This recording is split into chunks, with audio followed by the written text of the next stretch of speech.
Mister Martin کا طریقہ دراصل جواب دہی یعنی اکاؤنٹیبلٹی کا ایک بہترین ٹیسٹ ہے۔ بالکل، کتاب کا نچوڑ یہی ہے کہ آپ اپنی مالی زندگی کے CEO خود ہیں۔ آپ کو اپنی ٹیم یعنی اپنے مشیروں کو احتیاط سے چننا ہوگا۔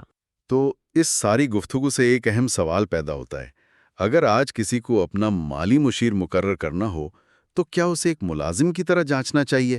اور اس سے بھی اہم بات، کیا اس میں مسٹر مارٹن جیسے سوالات پوچھنے کی ہمت ہوگی؟ کیا وہ اس سے اس کی اپنی مالی کامیابی کا ثبوت مانگ سکے گا؟ یہ سوچنے کی بات ہے کہ ہم اپنی محنت کی کمائی کس کے حوالے کر رہے ہیں، ایک سیلز مین کے یا ایک حقیقی ماہر کے؟ تو پچھلے حصے میں ہم نے دیکھا تھا کہ دولت مند افراد کس طرح بجٹ بناتے ہیں اور اپنی آمدنی پر نظر رکھتے ہیں۔ جی، لیکن اب ہم اس سلسلے کو آگے بڑھاتے ہوئے ایک بہت ہی دلچسپ موضوع کی طرف آ رہے ہیں جس کا عنوان ہے "You aren't what you drive"۔ یعنی آپ کی پہچان آپ کی گاڑی سے نہیں ہوتی۔ بالکل، یہاں بنیادی خیال یہ ہے کہ مالی آزادی مطلب فائنینشیل انڈیپینڈنس معاشرے میں اونچا مقام دکھانے سے کہیں زیادہ اہم ہے۔ اور یہ ایک ایسا مائنڈ سیٹ ہے جو دولت مند افراد کی سوچ کو عام لوگوں سے بالکل الگ کرتا ہے۔ اچھا؟ جی، یہ ان کروڑ پتیوں کا فلسفہ ہے جو جان بوجھ کر امیر نظر آنے کی کوشش نہیں کرتے۔ ان کے لیے اصل دولت بینک اکاؤنٹ میں ہوتی ہے، گیراج میں کھڑی چمچماتی گاڑی میں نہیں۔ یعنی اصل دولت مالی سکون ہے، دکھاوا نہیں۔ بالکل۔ اس کی بہترین مثال مسٹر W ایلن کی کہانی ہے، جو ایک سیلف میڈ کروڑ پتی ہیں۔ جی ہاں، ان کی کہانی تو کمال ہے۔ وہ اور ان کی اہلیہ تقریباً 40 سال سے ایک ہی 3 بیڈ روم والے گھر میں رہتے ہیں، اور وہ بھی ایک عام سے مڈل کلاس محلے میں۔ انہوں نے اپنی پوری زندگی میں کبھی بھی ایسی چیزیں نہیں خریدی جن کا مقصد صرف سٹیٹس دکھانا ہو۔ ان کا فلسفہ زندگی بالکل صاف اور واضح تھا۔ وہ اپنا کاروبار ہو یا گھر، ہر چیز کو کمال کی ایفیشنسی سے چلاتے تھے۔ اور جو پیسہ بچتا تھا اسے ضائع نہیں کرتے تھے، بلکہ بڑی سمجھداری سے دوبارہ اپنے کاروبار میں، کمرشل ریل اسٹیٹ میں اور اچھی کمپنیوں کے اسٹاکس میں ری انویسٹ کرتے تھے۔ ان کا ایک کال ہے جو اس ساری بحث کا نچوڑ ہے نا؟ جی، اور وہ بہت گہری بات ہے۔ وہ کہتے تھے، اگر آپ کا مقصد مالی طور پر محفوظ ہونا ہے تو آپ یہ مقصد حاصل کر لیں گے۔ لیکن اگر آپ کی نیت یہ ہے کہ پیسہ کمانے کے بعد اسے عیش و عشرت پر اڑانا ہے تو آپ کبھی بھی مالی طور پر محفوظ نہیں ہو پائیں گے۔ یہی تو وہ بنیادی فرق ہے جو دولت جمع کرنے والوں یعنی پوز کو فضول خرچ کرنے والوں یعنی UAW سے الگ کرتا ہے۔ UAWs کے لیے تو پیسہ بس خرچ کرنے کی چیز ہے۔ بالکل، ان کی زندگی ایک لگژری سے دوسری لگژری کی تلاش ہے، جبکہ PAWS اپنے کام سے محبت کرتے ہیں اور پیسے کو صرف ایک رپورٹ کارڈ سمجھتے ہیں۔ اچھا، ایک رپورٹ کارڈ کہ وہ اپنا کام کتنی اچھی طرح کر رہے ہیں۔ صحیح۔ اسی سلسلے میں مسٹر ایلن کا ایک واقعہ تو کمال کا ہے۔ ان کے کچھ بزنس پارٹنرز نے سوچا کہ ان کی سالگرہ پر انہیں ایک رولز رائس تحفے میں دی جائے، اور انہوں نے گاڑی آرڈر بھی کر دی۔ لیکن جب مسٹر ایلن کو پتا چلا تو انہوں نے وہ تحفہ قبول کرنے سے صاف انکار کر دیا۔ اب بھلا کون رولز رائس کو انکار کرتا ہے؟ یہی تو بات ہے، اور ان کے انکار کی وجوہات ان کی پوری زندگی کے فلسفے کو ہمارے سامنے کھول کر رکھ دیتی ہیں۔ انہوں نے کیا وجوہات بتائیں؟ 4 بڑی دلچسپ باتیں کہیں۔ پہلی، رولز رائس میری زندگی کی کسی بھی اہم قدر کی نمائندگی نہیں کرتی۔ واہ، مطلب سیدھا اور صاف جواب۔ بالکل۔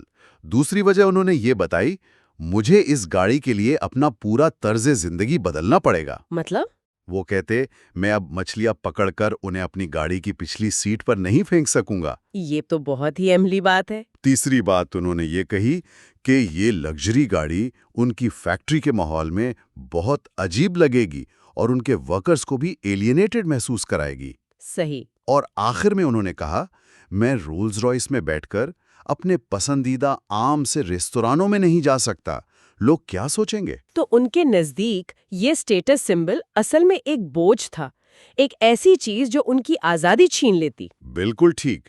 یہ تو اس پوری سوچ کے ہی خلاف ہے کہ مہنگی چیزیں آپ کو آزاد کرتی ہیں۔ یہاں تو الٹا ہو رہا ہے۔ تو مسٹر ایلن کی کہانی تو کمال ہے، لیکن کیا وہ ایک اکیلی مثال ہے یا زیادہ تر کروڑوں پتی ایسے ہی سوچتے ہیں؟ یہی سوال ہے، کیا ہمارے پاس اس بارے میں کوئی ڈیٹا ہے کہ وہ اصل میں کون سی گاڑیاں خریدتے ہیں اور کیسے خریدتے ہیں؟ ہاں، یہی سوال میرے ذہن میں بھی آ رہا تھا۔ آئیے ذرا اعداد و شمار دیکھتے ہیں کہ حقیقت کیا ہے۔ اچھا، اعداد و شمار بہت دلچسپ تصویر پیش کرتے ہیں۔ پہلی بات، تقریباً 81% کروڑ پتی گاڑیاں نقد خریدتے ہیں، وہ لیز نہیں کرتے۔ مطلب قرض کے چکر میں نہیں پڑتے؟ جی، اور کیا وہ ہمیشہ نئی گاڑیاں خریدتے ہیں؟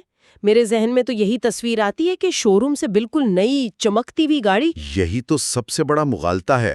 ڈیٹا کے مطابق صرف 23.5% کروڑ پتی بالکل نئی یعنی کرنٹ ماڈل ایئر کی گاڑی کے مالک ہیں۔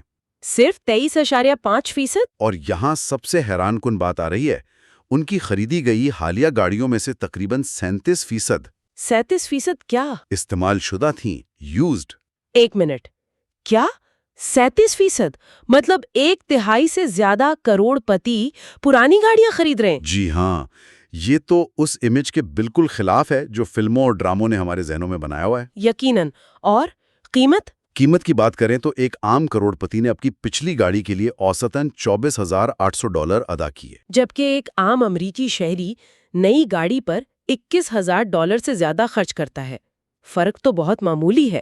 بالکل، بلکہ آدھے سے زیادہ کروڑ پتیوں نے اپنی پوری زندگی میں کبھی بھی $29,000 سے مہنگی گاڑی خریدی ہی نہیں۔ یہ اعداد و شمار تو ذہن ہلا دینے والے ہیں۔ اس کا مطلب یہ ہوا کہ ایک عام آدمی اپنی کل دولت کا شاید 30% یا اس سے بھی زیادہ ایک ایسی چیز پر خرچ کر دیتا ہے جس کی قیمت وقت کے ساتھ کم ہوتی ہے، جبکہ ایک کروڑ پتی اپنی کل دولت کا 1% سے بھی کم خرچ کرتا ہے۔ بالکل۔ اب سوال یہ ہے کہ وہ کون سی گاڑیاں چلاتے ہیں؟ کیا وہ سب مہنگی یورپین گاڑیاں ہوتی ہیں؟ نہیں، مجھے اب ایسا نہیں لگتا۔ جواب ہے بالکل نہیں۔ 57.7% امریکی برانڈز کی گاڑیاں چلاتے ہیں۔ جیسے کہ ان میں سب سے مقبول فورڈ ہے، خاص طور پر F-150 پک اپ ٹرک اور ایکسپلورر۔ اس کے علاوہ کیڈیلیک، لنکن اور جیپ گرینڈ چیروکی شامل ہیں۔ یعنی وہ گاڑیاں جو آپ کو اپنے پڑوس میں عام نظر آتی ہیں، آپ اپنے پڑوسی کی فورڈ یا جیپ دیکھ کر اندازہ نہیں لگا سکتے کہ وہ کروڑ پتی ہے یا نہیں۔ بالکل۔ یہاں کتاب میں ایک بڑا دلچسپ تصور کاسٹ پر پاؤنڈ کا بھی ذکر ہے۔ یہ سننے میں تھوڑا عجیب لگتا ہے، لیکن اس کے پیچھے منطق کیا ہے؟ ان کا سوچنے کا طریقہ بھی بڑا دلچسپ ہے۔ وہ گاڑی کو ویلیو پر کلو یا قیمت فی پاؤنڈ کے حساب سے دیکھتے ہیں۔ یہ سننے میں عجیب لگتا ہے، جیسے آپ سبزی منڈی میں بھاؤ تاؤ کر رہے ہوں۔ بالکل، لیکن ان کے لیے یہ ایک ٹھوس طریقہ ہے یہ جانچنے کا کہ وہ صرف برانڈ کے نام کے لیے اضافی پیسے تو نہیں دے رہے ہیں۔ اچھا، مثال کے طور پر ایک عام امریکی سیڈان کی قیمت $6 فی پاؤنڈ سے بھی کم ہو سکتی ہے، اور اس کے مقابلے میں ایک مہنگی جرمن گاڑی ایک BMW 740 کی قیمت $15 فی پاؤنڈ سے زیادہ، اور ایک مرسیڈیز 500 SL کی $22 فی پاؤنڈ سے بھی زیادہ ہے۔ تو اس کا خلاصہ یہ ہے کہ لگژری امپورٹڈ گاڑیاں خریدنے والے 2/3 لوگ کروڑ پتی نہیں ہوتے۔ جی، اصل کروڑ پتی، خاص طور پر جو خود اپنے دم پر بنے ہیں، وہ قیمت اور ویلیو کو سٹیٹس سے کہیں زیادہ اہمیت دیتے ہیں۔ ٹھیک ہے، تو یہ بات تو واضح ہو گئی کہ وہ کیا خریدتے ہیں، لیکن وہ خریدتے کیسے ہیں؟ کتاب میں ان کی خریداری کے رویے کی بنیاد پر انہیں 4 گروپوں میں تقسیم کیا گیا ہے۔ یہ بہت دلچسپ لگتا ہے۔ جی، یہ تقسیم 2 چیزوں پر مبنی ہے۔ پہلا، کیا وہ ایک ہی ڈیلر کے وفادار ہیں یا ہر بار نئی جگہ سے بھاؤتاؤ کرتے ہیں؟ اور دوسرا، کیا وہ نئی گاڑی کو ترجیح دیتے ہیں یا استعمال شدہ؟ تو اس بنیاد پر 4 قسم کے خریدار سامنے آتے ہیں۔ آئیے ان پر ایک نظر ڈالتے ہیں۔ پہلا گروپ کون سا ہے؟ پہلا گروپ ہے نیو وہیکل پرون ڈیلر لوائلسٹس۔ یہ کل کروڑ پتیوں کا تقریباً 29% ہیں۔ اچھا، تو یہ لوگ نئی گاڑیاں خریدتے ہیں اور ہمیشہ ایک ہی ڈیلر کے پاس جاتے ہیں۔ جی، ان کے لیے وقت پیسے سے زیادہ قیمتی ہے۔ وہ بھاؤتاؤں میں گھنٹوں ضائع کرنے کے بجائے اپنے کام پر توجہ دینا بہتر سمجھتے ہیں۔ یہ تو سمجھ میں آتا ہے۔ ایفیشنسی اور تعلقات۔ اور دلچسپ بات یہ ہے کہ ان میں سے 20% سے زیادہ ان ڈیلرز سے گاڑیاں خریدتے ہیں جو خود ان کے کلائنٹ ہوتے ہیں، مطلب ایک طرح کا کاروباری تعلق نبھاتے ہیں۔ اچھا، اب دوسرا گروپ؟ دوسرا اور سب سے بڑا گروپ ہے نیو وہیکل پرون ڈیلر شاپرز۔ یہ تقریباً 35% ہیں۔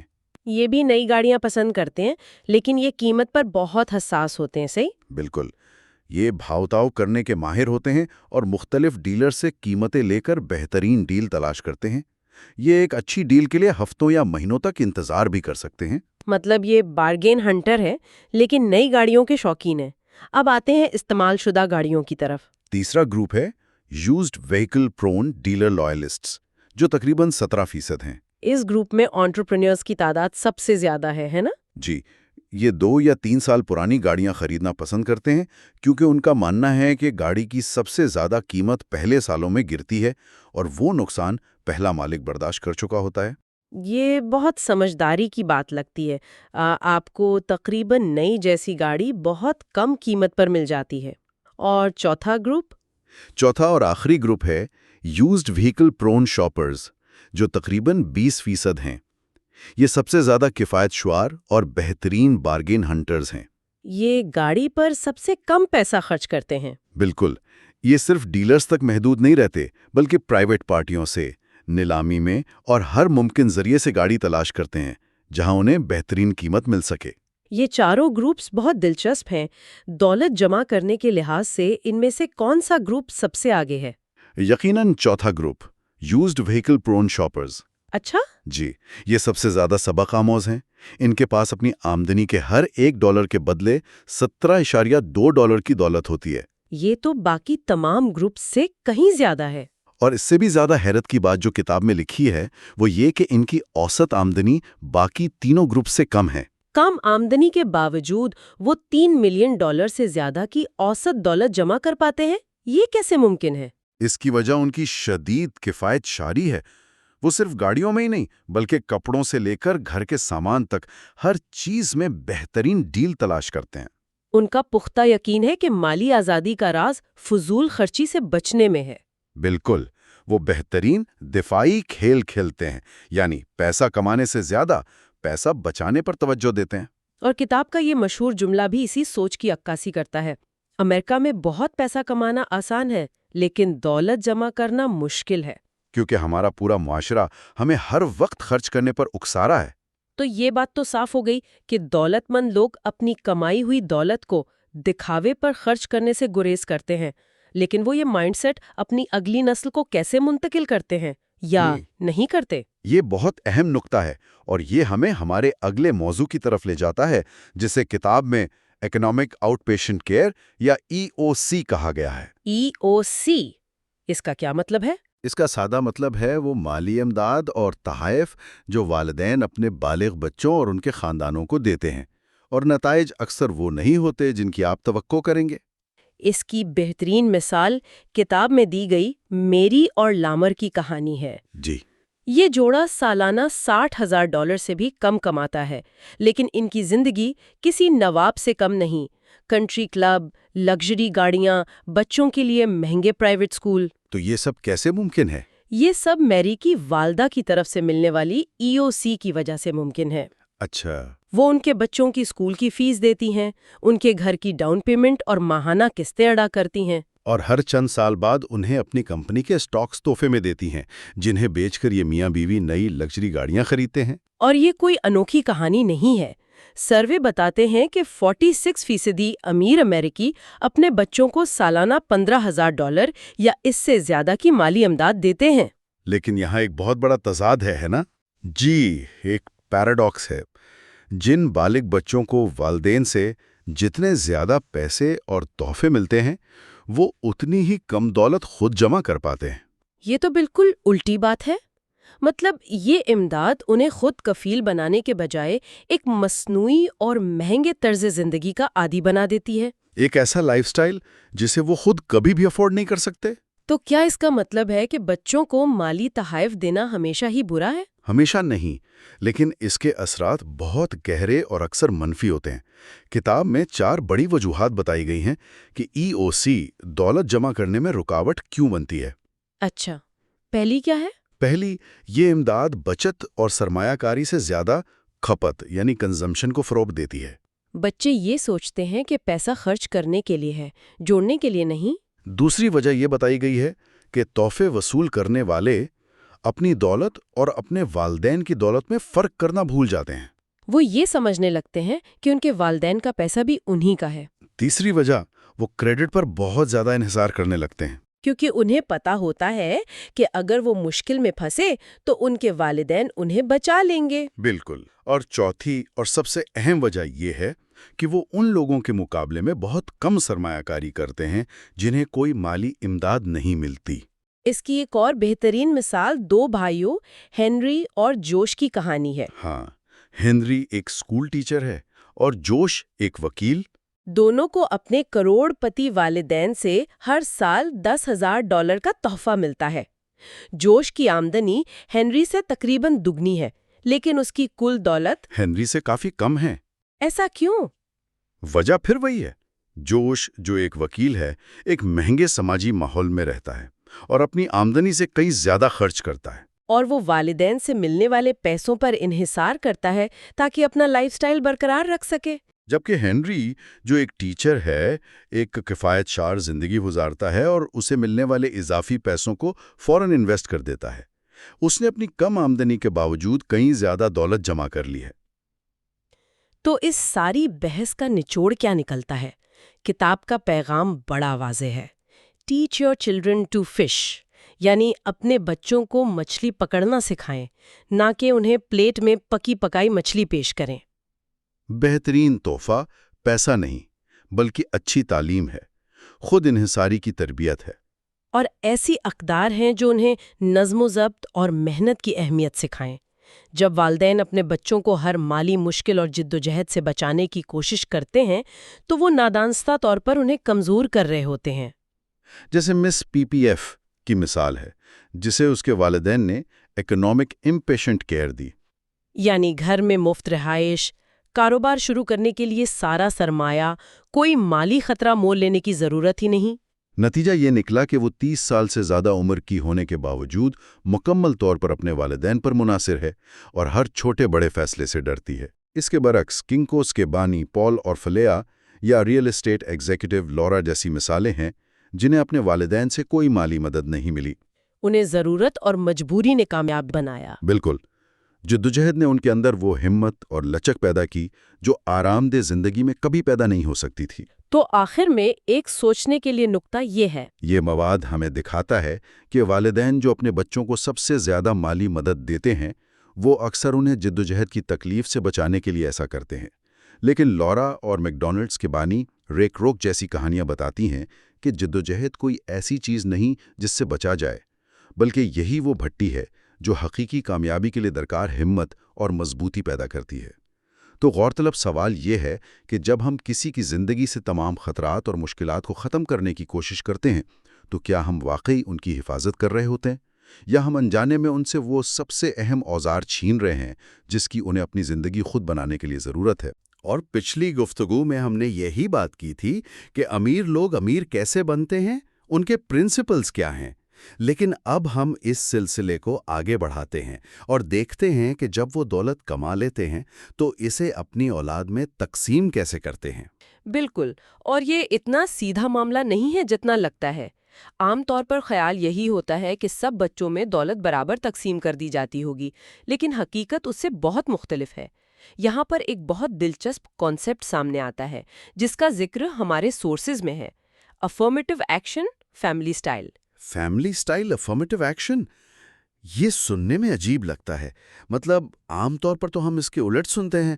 اس کا مطلب تو یہ ہوا کہ امیر والدین اپنی بیٹیوں کو بیٹوں کے مقابلے میں زیادہ مالی مدد دیتے ہیں۔ جی بالکل یہی مطلب ہے۔ اس کے پیچھے وجہ بڑی دلچسپ ہے اور یہ والدین کی سائیکالوجی سے جڑی ہے۔ جب بچے بڑے ہو جاتے ہیں تو والدین کے لیے دولت کی تقسیم صرف ایک حساب کتاب کا معاملہ نہیں رہتی۔ انہیں لگتا ہے کہ کچھ بچوں کو دوسروں سے زیادہ مالی مدد کی ضرورت ہے، اور اسی سوچ سے ایک نیا طریقہ کار جنم لیتا ہے جسے ریسرچ میں ایک خاص نام دیا گیا ہے۔ اور وہ کیا ہے؟ اسے کہتے ہیں اکنامک آؤٹ پیشنٹ کیئر یا EOC۔ اچھا۔ جیسے آؤٹ پیشنٹ مریض کو ہسپتال سے باہر مسلسل علاج ملتا رہتا ہے، اسی طرح یہ وہ بالغ بچے ہیں جنہیں گھر سے نکلنے کے بعد بھی والدین کی طرف سے ایک مالی ڈرپ لگی رہتی ہے۔ یہ مسلسل مالی امداد ہے۔ مالی ڈرپ، یہ تو بہت زبردست انالوجی ہے۔ تو یہ EOC سب سے زیادہ کسے ملتا ہے؟ کیا اس کا کوئی پیٹرن ہے؟ ہاں، اور ڈیٹا بہت واضح ہے۔ ریسرچ کے مطابق سب سے زیادہ مالی امداد تحفوں اور وراثت دونوں میں گھریلو خواتین یعنی ہاؤس وائفز کو ملتی ہے۔ اچھا، ان کو پیسے ملنے کا امکان کسی بھی دوسرے پیشے والے بچے سے، چاہے وہ ڈاکٹر ہو یا وکیل، 3 گنا زیادہ ہے۔ اس کے بعد دوسرا نمبر بے روزگار بیٹوں کا آتا ہے۔ 3 گنا زیادہ؟ یہ تو حیران کن ہے، لیکن کیوں؟ اس کے پیچھے والدین کی کیا سوچ کام کر رہی ہوتی ہے؟ کیا وہ یہ سمجھتے ہیں کہ ان کی بیٹیاں معاشی طور پر کمزور ہیں؟ دیکھیں، اس کی 2 بنیادی وجوہات ہیں۔ پہلی وجہ یہ ہے کہ انہیں لگتا ہے کہ غیر ملازمت پیشہ بیٹیوں کے پاس ان کا اپنا پیسہ ہونا چاہیے تاکہ وہ چھوٹی چھوٹی ضروریات کے لیے کسی کی محتاج نہ ہو۔ صحیح۔ اور دوسری اور شاید زیادہ اہم وجہ یہ ہے کہ وہ اپنے داماد پر پوری طرح بھروسہ نہیں کر پاتے۔ ان کے دل میں کہیں نہ کہیں یہ خدشہ ہوتا ہے کہ شاید وہ ان کی بیٹی کا صحیح سے خیال نہ رکھے۔ لیکن کیا یہ تھوڑی پرانی سوچ نہیں ہے؟ آج کے دور میں بھی امیر والدین ایسا سوچتے ہیں؟ سورسز کے مطابق یہ سوچ آج بھی بہت عام ہے، لیکن یہاں ایک اور پیچیدگی ہے۔ یہ سب گھریلو بیٹیاں ایک جیسی نہیں ہوتیں۔ ریسرچ انہیں 2 گروپس میں تقسیم کرتی ہے، ٹائپ اے اور ٹائپ بی۔ ٹھیک ہے، تو ان ٹائپ اے اور ٹائپ بی میں کیا فرق ہے؟ زمین آسمان کا فرق ہے۔ ٹائپ اے ہاؤس وائف وہ بیٹی ہے جو خود پڑھی لکھی ہے، اس میں قائدانہ صلاحیتیں ہیں اور اس کی شادی بھی ایک کامیاب اور اچھی آمدنی والے شخص سے ہوتی ہے۔ وہ اپنے والدین کے لیے ایک مشیر اور ان کے برابر کی ساتھی یعنی پیئر ہوتی ہے۔ یعنی وہ اپنے والدین پر بوجھ نہیں بلکہ ان کا سہارا بنتی ہے۔ بالکل۔ یہ بیٹیاں اپنے بوڑھے والدین کی دیکھ بھال میں اہم کردار ادا کرتی ہیں۔ وہ اسٹیٹ پلاننگ اور ٹیکس قوانین سے بھی واقف ہوتی ہیں اور اکثر اپنے والدین کو یہ مشورہ دیتی ہیں کہ ٹیکس بچانے کے لیے اپنی دولت تحفوں کی صورت میں بچوں کو منتقل کرنا شروع کر دیں۔ اچھا، تو انہیں جو پیسہ ملتا ہے وہ ایک قسم کا ریوارڈ ہوتا ہے ان کی قابلیت اور خدمت کا۔ اور ٹائپ بی اس کے بالکل الٹ ہوگی پھر؟ ہاں، ٹائپ بی ہاؤس وائف وہ ہے جو دوسروں پر انحصار کرتی ہے، کم تعلیم یافتہ ہے اور عام طور پر اس کی شادی بھی کم آمدنی والے شخص سے ہوتی ہے۔ والدین انہیں معاشی اور جذباتی سہارے کا مسلسل محتاج سمجھتے ہیں۔ مطلب یہاں والدین ان کی کیئر کرتے ہیں، وہ والدین کی نہیں۔ بالکل یہی بات ہے۔ تو انہیں مدد دینے کا طریقہ بھی الگ ہوتا ہوگا؟ بہت الگ۔ ٹائپ بی کو مدد ضرورت کی بنیاد پر، نیڈ بیسس پر دی جاتی ہے، جیسے شوہر کی نوکری چلی گئی، گھر خریدنا ہے یا بچے ہو گئے، اور انہیں زیادہ تر دولت وراثت کی شکل میں ملتی ہے۔ وراثت میں کیوں؟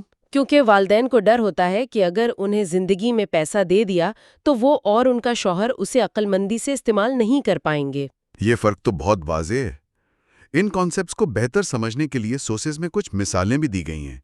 ایک سیکشن ہے دی ویک اینڈ دی اسٹرانگ، جس میں کچھ دلچسپ کہانیاں ہیں۔ ہاں، اور پہلی کہانی 2 بہنوں این اور بیتھ کی ہے۔ دونوں کے والدین کروڑ پتی ہیں۔ بیتھ جو 37 سال کی ہے، ٹائپ بی کی ایک اعلیٰ مثال ہے۔ اچھا، وہ اپنے والدین کے قریب رہتی ہے، انہی سے گھر کی ڈاؤن پیمنٹ لی اور ہر سال ہزاروں ڈالر کی مالی امداد لیتی ہے۔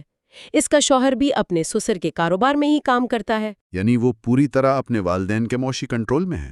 پوری طرح، لیکن اس کنٹرول کی ایک قیمت ہے۔ والدین اس کے شوہر کی بالکل عزت نہیں کرتے، یہاں تک کہ سورس میں لکھا ہے کہ وہ اسے بوزو تک کہہ دیتے ہیں۔ بوزو؟ یعنی ایک مذاق سمجھتے ہیں اسے؟ جی، بیتھ اور اس کے شوہر کی اپنی کوئی معاشی پہچان نہیں ہے، ان کی ہر چیز ان کے والدین کی مرہون منت ہے۔ تو ایک بہن کو اس لیے پیسے مل رہے ہیں کہ وہ کنٹرول میں رہے، اور دوسری کا کیا؟ این جو 35 سال کی ہے، وہ ٹائپ اے کی مثال ہے۔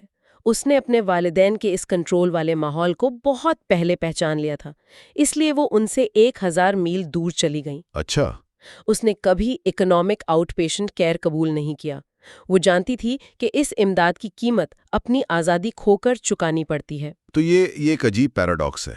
والد نے اپنی محبت میں بیتھ کو سب کچھ دیا، لیکن اصل میں اسے کمزور اور ڈیپینڈنٹ بنا دیا، جبکہ این، جس نے امداد ٹھکرا دی، وہ زیادہ مضبوط نکلی۔ بالکل، اور یہ اس بات کی نشاندہی کرتا ہے کہ مالی امداد ایک 2 دھاری تلوار ہے۔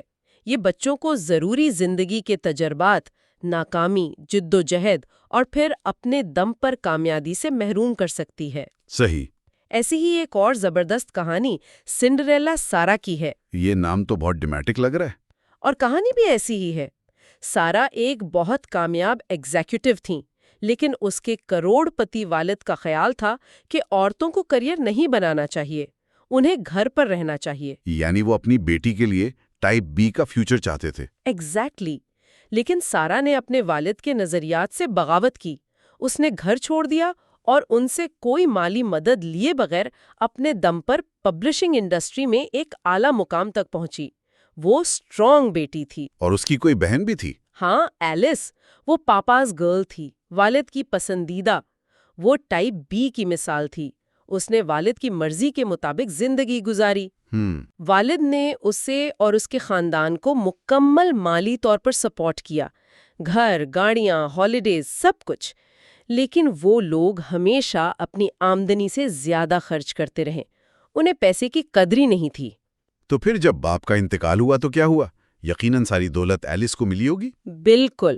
وراثت کا بہت بڑا حصہ کمزور بیٹی ایلس کو ملا۔ سارا کو بہت معمولی حصہ دیا گیا۔ لیکن یہاں کہانی میں ایک ٹوسٹ ہے۔ کیا؟ ایلس اور اس کے شوہر نے جلدی ہی ساری دولت اڑا دی۔ انہیں پیسہ مینج کرنا آتا ہی نہیں تھا۔ کچھ عرصے بعد ایلس کا انتقال ہو گیا، اور اس کے بچوں کی پرورش اور تعلیم کی ذمہ داری کس نے اٹھائی؟ مجھے اندازہ ہے، سنڈریلا سارا نے۔ جی ہاں، سنڈریلا سارا نے، جسے کبھی کوئی EOC نہیں ملی تھی، اور تب تک سارا خود محنت کر کے ایک سیلف میڈ ملینئر بن چکی تھی۔ یہ تو کمال کی کہانی ہے۔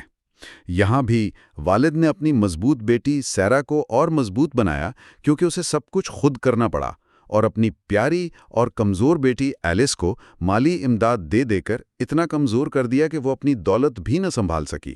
یہی اس ریسرچ کا نچوڑ ہے کہ مالی امداد ہمیشہ مددگار نہیں ہوتی۔ یہ بچوں کی خود انحصاری کی صلاحیت کو ختم کر سکتی ہے، اور یہی پیٹرن ہمیں بے روزگار بالغ بچوں میں بھی نظر آتا ہے۔ ہاں، سورسز میں اس کا بھی ذکر ہے۔ ٹائپ بی ہاؤس وائفز کی طرح بے روزگار بالغ بچوں کو بھی کام کرنے والے بہن بھائیوں کے مقابلے میں زیادہ مالی تحفے اور وراثت ملتی ہے۔ اور ایک دلچسپ حقیقت یہ بھی ہے کہ امیر خاندانوں کے 25 سے 35 سال کے لڑکوں کا لڑکیوں کے مقابلے میں والدین کے ساتھ رہنے کا امکان 2 گنا زیادہ ہوتا ہے۔ اچھا؟ جی، یہ ایک ڈپینڈنسی کا سائیکل بن جاتا ہے۔ جوانی میں بے روزگاری اکثر بعد کی زندگی میں بھی بے روزگاری کا باعث بنتی ہے، اور والدین کی طرف سے مسلسل مالی امداد اس مسئلے کو مزید بڑھا دیتی ہے۔ تو اس سب سے بچنے کے لیے والدین کیا کر سکتے ہیں؟ کیا کوئی پریکٹیکل طریقہ ہے؟ یہ کہانیاں سن کر تو ڈر لگتا ہے کہ کہیں نیکی گلے ہی نہ پڑ جائے۔ بالکل۔ سورسز نے کچھ کامیاب والدین سے بات کر کے 10 اہم اصول نکالے ہیں، لیکن انہیں ایک لسٹ کی طرح پڑھنے کے بجائے ہم انہیں 3 اہم تھیمز میں دیکھ سکتے ہیں۔ ان کا نچوڑ 3 اہم چیزوں میں ہے۔ ٹھیک ہے، وہ کیا ہیں؟ پہلا تھیم ہے دولت کو راز رکھیں اور کفایت شاری سکھائیں۔ پہلا اصول ہے بچوں کو کبھی نہ بتائیں کہ آپ امیر ہیں۔ دوسرا، چاہے آپ کتنے ہی امیر کیوں نہ ہوں، بچوں کو ڈسپلن اور فروگیلٹی سکھائیں۔ صحیح۔ اور تیسرا، بچوں کو آپ کی دولت کا اندازہ تب تک نہ ہونے دیں جب تک وہ خود ایک میچور اور ڈسپلنڈ زندگی نہ گزارنے لگیں۔ یہ بہت اہم ہے۔ ایک مثال دی گئی ہے ڈاکٹر نارتھ کی، جنہوں نے کہا کہ بچے ان اصولوں پر عمل نہیں کریں گے جن پر والدین خود عمل نہیں کرتے۔ ان کی 12 سالہ بیٹی نے ان کے سکھائے ہوئے رولز کا ایک پوسٹر بنا کر انہیں گفٹ کیا تھا، جس پر لکھا تھا بی ٹف، لائف از۔ بالکل صحیح۔ ان والدین کا ماننا ہے کہ اگر بچوں کو وقت سے پہلے دولت کا پتہ چل جائے تو ان کی ایمبیشن ختم ہو سکتی ہے۔ اسی لیے ڈاکٹر نارتھ نے اپنے بچوں کے لیے ٹرسٹس بنائے جو انہیں 40 سال کی عمر سے پہلے پیسہ نہیں دیں گے، تاکہ وہ پہلے اپنی زندگی خود بنائیں۔ اور دوسرا تھیم کیا ہے؟ دوسرا تھیم جذباتی حدود یعنی ایموشنل باؤنڈریز قائم کرنے کے بارے میں ہے۔ اس میں یہ اصول آتے ہیں کہ وراثت اور تحفوں کے بارے میں بات چیت کم سے کم رکھیں۔ اچھا۔ بچوں کو تحفے نیگوسیشن یا کنٹرول کے ٹول کے طور پر نہ دیں، بلکہ محبت سے دیں۔ اور سب سے اہم، اپنے بالغ بچوں کے خاندانی معاملات سے دور رہیں۔ انہیں اپنی غلطیاں کرنے دیں اور ان سے سیکھنے دیں۔ یعنی انہیں کنٹرول کرنے کی کوشش نہ کریں جیسے پیتھ کے والدین کر رہے تھے۔ بالکل۔ اور تیسرا اور آخری تھیم ہے کامیابی کے معیار کو دوبارہ ڈیفائن کرنا۔ اس میں اصول یہ ہیں کہ اپنے بچوں سے مقابلہ نہ کریں۔ یہ نہ کہیں کہ جب میں تمہاری عمر کا تھا تو میں نے یہ حاصل کر لیا تھا۔ کی علامتوں جیسے مہنگی گاڑیاں یا گھر کے بجائے بچوں کی اصل کامیابیوں پر زور دیں، چاہے وہ کتنی ہی چھوٹی کیوں نہ ہو۔ انہیں اچیو کرنا سکھائیں، صرف کنزیوم کرنا نہیں۔ اور آخری اصول کہ بچوں کو بتائیں کہ پیسے سے زیادہ قیمتی چیزیں بھی ہیں، اچھی صحت، خوشی، ایمانداری اور عزت۔ جی، پیسہ زندگی کے کیک پر صرف آئسنگ ہے، پورا کیک نہیں۔ یہ 10 اصول دراصل ایک مکمل فلسفہ ہیں کہ دولت کو ایک ٹول کے طور پر کیسے استعمال کیا جائے تاکہ بچے مضبوط بنے، نہ کہ کمزور۔ یہ صرف پیسے کی تقسیم کا معاملہ نہیں، یہ پرورش کا معاملہ ہے۔ بالکل۔ اور یہ صرف والدین کے لیے اہم نہیں ہے۔ جو لوگ اس فلسفے کو سمجھتے ہیں وہ ایک ایسی مارکیٹ کو بھی سمجھ سکتے ہیں جہاں زبردست بزنس اپرچونٹیز ہیں، یعنی امیر لوگوں کی ضروریات کو پورا کرنا۔ یہاں سے ہماری گفتگو فائنڈ یور نیش کی طرف جاتی ہے۔ ہاں، بنیادی خیال یہ ہے کہ امیر لوگوں، ان کے بچوں اور ان کی بیواؤں کو ٹارگٹ کرنے میں بزنس کے بڑے موقع موجود ہیں۔ جو لوگ امیروں کو اپنی خدمات فراہم کرتے ہیں وہ اکثر خود بھی امیر بن جاتے ہیں۔ لیکن یہاں ایک سوال پیدا ہوتا ہے، اگر امیر لوگ، جیسا کہ ہم نے پہلے ڈسکس کیا، اتنے فروگل یا کفایت شعار ہوتے ہیں تو انہیں ٹارگٹ کرنے کا کیا فائدہ؟ وہ تو ہر چیز پر پیسہ بچاتے ہیں۔ یہ بہت اہم سوال ہے اور اس کا جواب اس بات میں ہے کہ وہ کس چیز پر کفایت شعاری کرتے ہیں۔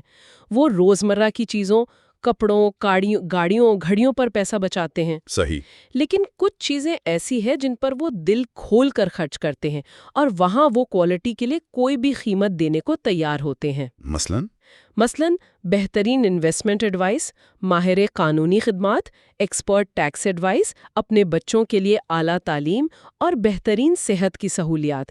ان چیزوں پر وہ قیمت کے معاملے میں اتنے حساس نہیں ہوتے، انہیں بیسٹ سروس چاہیے ہوتی ہے۔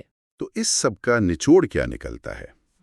اس کا مطلب ہے کہ ان لوگوں کے لیے جو اپنے کریئر یا بزنس کو بڑھانا چاہتے ہیں، ایفلوئنٹ مارکیٹ ایک بہت بڑا موقع ہے۔ یہ لوگ صرف فائنینشل سروسز نہیں خریدتے بلکہ آفس سپیس سے لے کر کمپیوٹر سافٹ ویئر تک ہر چیز کے خریدار ہیں۔ اور خاص طور پر جب بات اپنے بچوں اور پوتے پوتیوں پر خرچ کرنے کی آتی ہے تب وہ بالکل بھی فروگل نہیں ہوتے۔ اور آنے والے وقت میں یہ مارکیٹ اور بھی بڑی ہونے والی ہے۔ جی، ایک اندازے کے مطابق امریکہ میں دولت کی جو اگلی نسل کو منتقلی ہوگی انہیریٹنس اور گفٹس کی صورت میں، وہ $1 ٹریلین سے زیادہ کی مارکیٹ بنائے گی۔ $1 ٹریلین؟ جی، جو لوگ اس مارکیٹ کی سائیکالوجی کو سمجھتے ہیں اور اس کی ضروریات پوری کرتے ہیں وہ خود بھی مالی طور پر بہت کامیاب ہو سکتے ہیں۔ تو ان لوگوں کے لیے ایک روڈ میپ ہے جو اپنی سروسز کو بہتر طریقے سے مارکیٹ کرنا چاہتے ہیں۔ فالو دا منی، جہاں دولت جا رہی ہے وہیں اپرچونٹیز ہیں۔ آج کی اس پوری گفتگو سے ایک اہم اور گہرا سوال ابھرتا ہے، والدین کی محبت اور مالی مدد جو بظاہر ایک مثبت چیز ہے، کب اور کیسے ان کے بچوں کے لیے ایک ایسی زنجیر بن جاتی ہے جو انہیں معاشی اور جذباتی طور پر کمزور اور ڈیپینڈنٹ بنا دیتی ہے۔ اور یہ کہ کیا مالی امداد ہمیشہ مددگار ہوتی ہے یا یہ ان کی خود انحصاری اور کامیابی حاصل کرنے کی صلاحیت کو غیر ارادی طور پر چھین لیتی ہے؟ یہ ایک عجیب پیراڈاکس ہے جس پر سوچنا ضروری ہے۔ پچھلے حصوں میں ہم نے دیکھا کہ کروڑ پتی افراد کس طرح سوچتے ہیں، خرچ کرتے ہیں اور سرمایہ کاری کرتے ہیں، لیکن ایک سب سے بڑا سوال جو اب بھی باقی ہے وہ یہ کہ آخر یہ لوگ کرتے کیا ہیں؟ وہ کون سا پیشہ یا کاروبار منتخب کرتے ہیں جو انہیں دولت کی اس سطح تک پہنچاتا ہے؟ یہ وہ سوال ہے جو ہر کوئی جاننا چاہتا ہے۔ بالکل، اور یہی وہ نقطہ ہے جہاں کتاب کا اگلا بڑا حصہ ہماری رہنمائی کرتا ہے، جس کا عنوان ہے جابز، ملینئرز ورسز ایئرز، یعنی ملازمتیں، کروڑ پتی مقابلہ ان کے وارث۔ یہاں مصنفین اسی سوال کی گہرائی میں جاتے ہیں کہ کیا واقعی کچھ مخصوص کاروبار ہیں جو آپ کو امیر بنانے کی گارنٹی دیتے ہیں؟ اچھا، تو اب ہم اس راز سے پردہ اٹھائیں گے۔ مجھے لگتا ہے زیادہ تر لوگ یہی سوچتے ہیں کہ کوئی جادوئی لسٹ ہوگی کہ یہ 10 کاروبار کر لیں اور امیر ہو جائیں۔ کیا کتاب اس خیال کی تائید کرتی ہے یا اسے رد کرتی ہے؟ آگے چل کر ہم یہ بھی دیکھیں گے کہ وقت کے ساتھ انڈسٹریز کیسے بدلتی ہیں اور یہ کامیاب لوگ اپنے بچوں کو کیا مشورہ دیتے ہیں۔ یہ بہت دلچسپ سوال ہے کیونکہ کتاب اس عام خیال کو مکمل طور پر الٹ دیتی ہے۔ جب مصنفین سے پوچھا گیا کہ امیر لوگ کون ہیں تو جواب پریڈکٹیبل تھا۔ امریکہ میں زیادہ تر امیر لوگ بزنس اونرز ہیں، جن میں سیلف امپلائڈ پروفیشنلز یعنی اپنے شعبے کے ماہر بھی شامل ہیں۔ تحقیق کے مطابق 80% امیر گھرانوں میں سے 2/3 سے زیادہ کے پاس اپنا کاروبار ہے۔ اچھا، ایسے لوگوں کے کروڑ پتی بننے کا امکان دوسروں کے لیے کام کرنے والوں کے مقابلے میں 4 گنا زیادہ ہوتا ہے۔ 4 گنا؟ یہ تو بہت بڑا فرق ہے۔ تو اس کا مطلب ہے کہ اپنا کاروبار کرنا ہی کامیابی کی کنجی ہے؟ ہاں، لیکن یہاں ایک بہت بڑا لیکن ہے۔ اچھا۔ جب مصنفین نے مزید تحقیق کی کہ یہ کروڑ پتی کس قسم کے کاروبار کے مالک ہیں، تو ایک حیران کن بات سامنے آئی۔ ان کا کہنا تھا کہ آپ کسی کے کاروبار کی قسم سے یہ اندازہ ہرگز نہیں لگا سکتے کہ وہ کروڑ پتی ہے یا نہیں۔ اچھا۔ اصل چیز کاروبار کی انڈسٹری نہیں، بلکہ اس کے مالک کا کیریکٹر، اس کا نظم و ضبط اور اس کی سوچ ہے۔ یہ بات تو عام سوچ کے بالکل برعکس ہے۔ اکثر لوگ یہی سمجھتے ہیں کہ صحیح انڈسٹری کا انتخاب ہی آدھی کامیابی ہے۔ تو کیا کتاب یہ کہہ رہی ہے کہ اگر آپ میں صحیح خصوصیات ہیں، یعنی آپ کفایت شار ہیں اور ڈسپلن رکھتے ہیں، تو آپ کسی بھی بورنگ سے کاروبار سے بھی کروڑ پتی بن سکتے ہیں؟ بالکل یہی نقطہ ہے۔ کتاب میں ایک شاندار مثال دی گئی ہے۔ 1980s کی دہائی میں امریکہ میں ڈرائی کلیننگ کا بزنس بہت منافع بخش سمجھا جاتا تھا۔ صحیح۔ لیکن اس کا یہ مطلب نہیں تھا کہ ہر ڈرائی کلینر کروڑ پتی بن گیا۔ مصنفین اسے اس طرح سمجھاتے ہیں کہ یہ بالکل ویسا ہی ہے جیسے کوئی مہنگے ترین جوتے خرید کر یہ سوچے کہ وہ ایک عظیم باسکٹ بال کھلاڑی بن جائے گا۔ بالکل، جوتے اہم نہیں، کھلاڑی کا ٹیلنٹ، اس کی محنت اور ڈسپلن اہم ہے۔ اسی طرح اگر آپ بہت منافع کما بھی رہے ہیں لیکن آپ کا لائف سٹائل بے انتہا مہنگا ہے تو آپ کبھی دولت جمع نہیں کر پائیں گے۔ تو پھر یہاں ایک اور سوال پیدا ہوتا ہے، اگر کوئی ایک انڈسٹری آج بہت منافع بخش ہے تو کیا وہ ہمیشہ رہے گی؟ کیونکہ لوگ تو ٹرینڈز کے پیچھے بھاگتے ہیں۔ اور یہیں پر کتاب کا اگلا نقطہ سامنے آتا ہے جس کا عنوان ہے "Only change is predictable"۔ یعنی اگر کچھ یقینی ہے تو وہ تبدیلی ہے۔ بالکل۔ مصنفین 1984 اور 1992 کے ڈیٹا کا موازنہ کرتے ہوئے بتاتے ہیں کہ انڈسٹریز کتنی تیزی سے بدلتی ہیں۔ وہی ڈرائی کلیننگ والی مثال لے لیں۔ 1984 میں تقریباً 92% ڈرائی کلیننگ پارٹنرشپس منافع میں تھیں۔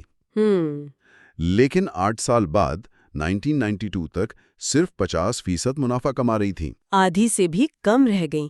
یہ تو بہت بڑی گراوٹ ہے۔ اور صرف یہی نہیں، کوئلے کی کانکنی یعنی کول مائننگ کے کاروبار کو دیکھیں۔ 8 سال کے عرصے میں ایسے کاروبار جن کا ایک مالک تھا، ان کی تعداد 717 سے کم ہو کر صرف 76 رہ گئی۔ لیکن یہاں سب سے دلچسپ بات یہ ہے کہ جو 34% اس مشکل وقت میں بھی ٹکے رہے، ان کی اوسط سالانہ آمدنی تقریباً $6 لاکھ تھی۔ واو! یعنی جب باقی سب ڈوب رہے تھے تب یہ لوگ اور زیادہ کما رہے تھے۔ اس کی کیا وجہ تھی؟ اس کی وجہ یہ ہے کہ کامیاب کاروباری مالکان اپنی انڈسٹری میں short periods of rough Times یعنی مشکل وقت کے مختصر دورانیے کو پسند کرتے ہیں۔ اچھا۔ ان کا کہنا ہے کہ اس سے کمزور مقابلہ مارکیٹ سے ختم ہو جاتا ہے۔ جب سب کچھ اچھا چل رہا ہو تو ہر کوئی کاروبار میں آ جاتا ہے، لیکن جب حالات مشکل ہوتے ہیں تو صرف وہی ٹک پاتا ہے جو واقعی قابل اور ڈسپلنڈ ہو۔ مطلب وہ بحران میں موقع تلاش کرتے ہیں؟ بالکل۔ یہ بہت گہری سوچ ہے۔ اگر انڈسٹریز اتنی غیر یقینی ہے تو پھر یہ کامیاب لوگ اپنے بچوں کو وراثت میں کیا دیتے ہیں؟ کیا وہ انہیں اسی غیر یقینی راستے پر ڈالتے ہیں یا کوئی محفوظ راستہ سجھاتے ہیں؟ یہ اس کتاب کے سب سے حیران کن انکشافات میں سے ایک ہے۔ تحقیق کے مطابق 5 میں سے 1 سے بھی کم کروڑ پتی اپنا کاروبار اپنے بچوں کو منتقل کرتے ہیں۔ 1 منٹ، کیا کہا؟ 5 میں سے صرف 1؟ یہ تو بہت حیران کن بات ہے۔ میں تو سمجھتی تھی کہ ہر کامیاب کاروباری شخص کا خواب ہوتا ہے کہ اس کی اولاد اس کی سلطنت کو آگے بڑھائے۔ کیا وہ اپنی اولاد کی قابلیت پر بھروسہ نہیں کرتے یا اس کے پیچھے کوئی اور گہری وجہ ہے؟ اس کے پیچھے ایک بہت گہری اور عملی وجہ ہے۔ وہ اپنے بچوں کو اپنا بزنس دینے کے بجائے سیلف امپلائڈ پروفیشنلز بننے کی ترغیب دیتے ہیں۔ جیسے ڈاکٹر، وکیل، ڈینٹسٹ یا اکاؤنٹنٹ؟ بالکل۔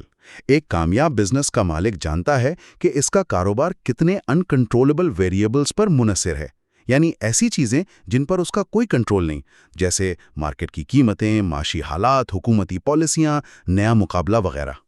اچھا، تو اپنے بچوں کو اس اتار چڑھاؤ سے بچانا چاہتے ہیں؟ بالکل۔ کتاب میں ایک فرضی مثال دی گئی ہے مسٹر کارل جانسن کی، جو ایک کامیاب کول مائننگ بزنس کے مالک ہیں۔ وہ سوچتے ہیں کہ کیا انہیں اپنے بچوں کو اس کاروبار میں لانا چاہیے؟ اور ان کا جواب ہے ہرگز نہیں۔ ہرگز نہیں۔ کیوں؟ کیونکہ ایک بزنس میں آپ کے اثاثے کیا ہوتے ہیں؟ زمین، مشینری، عمارتیں۔ لیکن ایک پروفیشنل جیسے ایک ڈاکٹر یا وکیل، اس کا سب سے بڑا اثاثہ اس کا انٹلیکٹ، یعنی اس کی ذہانت، اس کا علم اور اس کی مہارت ہوتی ہے۔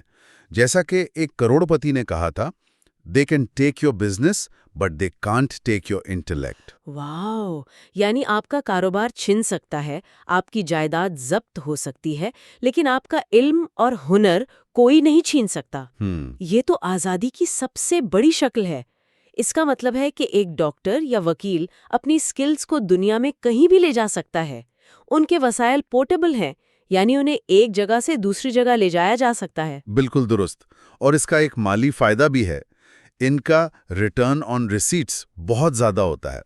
مثال کے طور پر کتاب بتاتی ہے کہ ایک ڈاکٹر کو تقریباً $2 لاکھ کا منافع کمانے کے لیے صرف $3.5 لاکھ کی ریسیٹس یعنی وصولیاں چاہیے، جبکہ کول مائننگ کے بزنس کو اتنا ہی منافع کمانے کے لیے $2.4 ملین کی ریسیٹس کی ضرورت ہوگی۔ فرق صاف ظاہر ہے۔ لیکن مجھے لگتا ہے اس کا ایک دوسرا پہلو بھی ہے۔ کتاب اس پر بھی بات کرتی ہے کہ جب ان انٹرپرینورز کے بچے یہ ہائی اسٹیٹس پروفیشنل بن جاتے ہیں تو وہ اپنے والدین کی طرح کفایت شار زندگی نہیں گزارتے۔ وہ کام شروع کرتے ہی ایک امیرانہ لائف سٹائل اپنا لیتے ہیں، مہنگی گاڑیاں، بڑے گھر، جس کی وجہ سے وہ زیادہ خرچ کرتے ہیں اور سرمایہ کاری کم کر پاتے ہیں۔ آپ نے بالکل صحیح پکڑا۔ یہ ایک طرح کا پیراڈاکس ہے، اور اسی سے جڑی ہے کتاب کی اگلی بحث، جو ان کاروباروں کے بارے میں ہے جو یہ کروڑ پتی خود چلاتے ہیں۔ انہیں مصنفین ڈل نارمل بزنسز کہتے ہیں۔ ڈل نارمل یعنی عام اور غیر دلچسپ، جیسے پیسٹ کنٹرول سروسز یعنی کیڑے مارنے کی سروس، جینیٹوریل سروسز یعنی صفائی ستھرائی کی خدمات، یا پھر موبائل ہوم پارک کی ملکیت۔ اچھا، ہاں، یہ وہ کاروبار ہیں جن کے بارے میں لوگ پارٹیوں میں بات کرنا پسند نہیں کرتے۔ ان میں کوئی گلیمر نہیں ہے، اور شاید اسی لیے یہ اتنے کامیاب ہیں، کیونکہ ان میں گلیمر نہیں، اس لیے بڑے بڑے کھلاڑی ان میں دلچسپی نہیں لیتے، مقابلہ کم ہوتا ہے اور منافع کا مارجن مستحکم رہتا ہے۔ صحیح۔ یہ آہستہ اور مستقل دولت بنانے کی بہترین مثالیں ہیں۔ بالکل۔ اور یہیں سے بات آتی ہے رسک کی۔ عام طور پر لوگ کیا سمجھتے ہیں؟ یہی کہ اپنا کاروبار شروع کرنا زندگی کا سب سے بڑا رسک ہے۔ لیکن انٹرپرینیورز کا نظریہ اس کے بالکل برعکس ہے۔ کتاب میں ایک انٹرپرینیور کا کال ہے، "What is risk? Having one source of income." یہ تو ذہن بدل دینے والی بات ہے۔ یعنی اصل رسک کسی اور کے لیے کام کرنا ہے، جہاں آپ کی آمدنی کا صرف ایک ذریعہ ہو اور وہ ذریعہ کسی اور کے کنٹرول میں ہو۔ جی۔ اگر آپ کو نوکری سے نکال دیا جائے تو آپ کی آمدنی صفر ہو جاتی ہے، جبکہ ایک بزنس مالک کے سینکڑوں یا ہزاروں گاہک ہوتے ہیں، یعنی آمدنی کے سینکڑوں ذرائع۔ وہ اپنی تقدیر پر زیادہ قابو رکھتے ہیں۔ یہی سوچ کا فرق ہے، اور اس سوچ کو حقیقت میں بدلنے کے لیے کریج یعنی ہمت کی ضرورت ہوتی ہے۔ کتاب کے مطابق ہمت خوف کی عدم موجودگی کا نام نہیں، بلکہ خوف کے باوجود قدم اٹھانے اور عمل کرنے کا نام ہے۔ اس پوری بحث کو سمیٹنے کے لیے کتاب کے آخر میں ایک شاندار کیس سٹڈی دی گئی ہے۔ مجھے لگتا ہے یہ کہانی ان تمام اصولوں کو ایک ساتھ جوڑ دیتی ہے۔ یہ کہانی ہے مسٹر ڈبلیو کی، جو ایک سیلف میڈ کروڑ پتی ہیں جن کی نیٹ ورتھ $30 ملین سے زیادہ ہے۔ اور ان کی کہانی اس لیے بھی دلچسپ ہے کیونکہ وہ ایک PAW یعنی پروڈینشیس ایکیومولیٹر آف ویلتھ کی بہترین مثال ہیں، یعنی وہ شخص جو دولت جمع کرنے میں غیر معمولی طور پر ماہر ہو۔ وہ ایک عام مڈل کلاس محلے میں رہتے ہیں اور ان کا طرز زندگی انتہائی سادہ ہے۔ اور ان کا سامنا ہوتا ہے UAW سے، یعنی انڈر ایکیومولیٹرز آف ویلتھ۔ یہ وہ لوگ ہیں جو اچھی آمدنی کے باوجود دولت جمع نہیں کر پاتے۔ یہ ٹکراؤ تب ہوتا ہے جب مسٹر ڈبلیو ایک لگژری کنڈومینیم کمپلیکس میں چھٹیاں گزارنے کے لیے ایک یونٹ خریدتے ہیں۔ وہاں کے رہائشی جو اسٹیٹس اور دکھاوے کے بہت شوقین ہوتے ہیں، انہیں مسٹر ڈبلیو کا سادہ رہن سہن ایک آنکھ نہیں بھاتا۔ وہ ایک قانون پاس کرتے ہیں کہ کمپلیکس میں 15 پاؤنڈ سے زیادہ وزن کا کتا نہیں رکھا جا سکتا۔ اور ظاہر ہے مسٹر ڈبلیو کے کتے کا وزن 30 پاؤنڈ تھا اور وہ اسے بہت عزیز رکھتے تھے۔ تو کنڈومینیم کمیٹی، جس کی سربراہی ایک وکیل کر رہا تھا،